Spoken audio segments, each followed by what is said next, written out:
करेगा। अब लोग सत्य को जानते ही नहीं तो सत्य कैसे करेगा। अभी बाइबल खोलने की बात आती है, 70% लोग बाइबल खोल नहीं पा रहे हैं। पता है क्यों?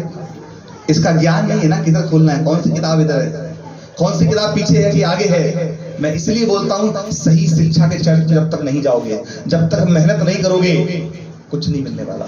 जिन्हें संविधान का ज्ञान नहीं है, आज उनको गुलाम बनाया जा रहा है। जिन्हें संविधान का ज्ञान नहीं है, आज उनके ऊपर जाति ला दी जा रही है, प्रथाएं ला दी जा रही हैं, और वो वही कर रहे हैं जो दूसरे लोग उनसे करवा रहे हैं। आज शैतान भी आपसे करवा लेगा, आपको वचन का ज्ञान नहीं है। आप बाइबल खोलना भी नहीं जानते, किधर खोलनी किताब, आपको पता ही नहीं है। चंगाई के वचन कहाँ लिखे हैं, आशीष के वचन कहाँ लिखे हैं, छुटकारे के वचन कहाँ लिखे हैं, उद्धार के कहाँ लिखा है, आपको पता ही नहीं है। कि जब सफर में जाए तो कौन सा वचन पढ़ के जाए कि एक्सीडेंट ना होने पाए। बच्चे की आशीष चाहिए तो कौन सी प्रार्थना करें, दुष्ट आत्मा को निकालना है तो कौन सा अधिकार का प्रयोग करें, जब विश्वासी लोग नहीं जानते हैं। इसीलिए शैतान आपको पकड़कर और मुंडी आपकी ऐंठ रहा है। समझ में आ रहा है आपको? इसलिए शैतान आपको बांझ बनाया पड़ा है। इसलिए शैतान आपके घरों में बच्चे की आशीष आने नहीं देता, नौकरी लगने नहीं देता, आपके घरों के अंदर छुटकारे नहीं आ पा रहे हैं, क्योंकि आप वचन नहीं जानते। जब आप वचन नहीं पढ़ना जानते, सुनना नहीं चाहते, वचन में बैठना नहीं चाहते, आप तो बोर हो गए ना 2 घंटे के अंदर, जल्दी प्रार्थना खत्म हो, मैं अपने घर जाऊं, भूख लगी है।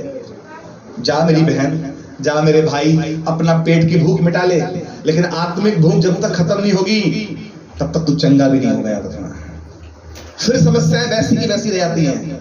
तभी तो मैंने कहा थोड़ी सी मेहनत करनी पड़ती है। जब तक आप घर जाकर इनका रिवीजन ना करो, किताबें याद करो, कलाम में कौन सी किताब किधर लिखी है, कैसे खोलते हैं, कैसे पढ़ते हैं, कैसे समझते हैं, जितने क्वेश्चन मन में आते हैं पूछो, मेहनत करो, तब शैतान तुम्हारे पास से भाग जाएगा। जहां रोशनी होती है ना बहन, मेरे भाई, वहां अंधेरा टिकता नहीं। अभी आपको रोशनी लाने के लिए मेहनत करनी पड़ेगी, एक बल्ब लाना पड़ेगा, तार लाना पड़ेगा, एक मिस्त्री लाना पड़ेगा, है ना, इलेक्ट्रिशियन वो आएगा, तब खंबे से आपका वायर जोड़ेगा, आपके पैसे खर्च होंगे, मेहनत लगेगी, तब रोशनी आपके घर में आएगी।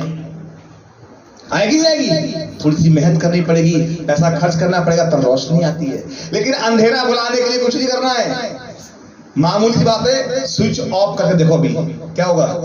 अभी इसी कमरे के अंदर कुछ नहीं करना है, सिर्फ आप लाइट को ऑफ करो, अंधेरा बिन बुलाए आ जाएगा आपकी जिंदगी में। आएगा नहीं आएगा? ऐसे ही शैतान को बुलाना नहीं पड़ता, बीमारियों को बुलाना नहीं पड़ता, एक्सीडेंट को, नुकसान को बुलाना नहीं पड़ेगा। यीशु मसीह से दूर होकर जाके देखो।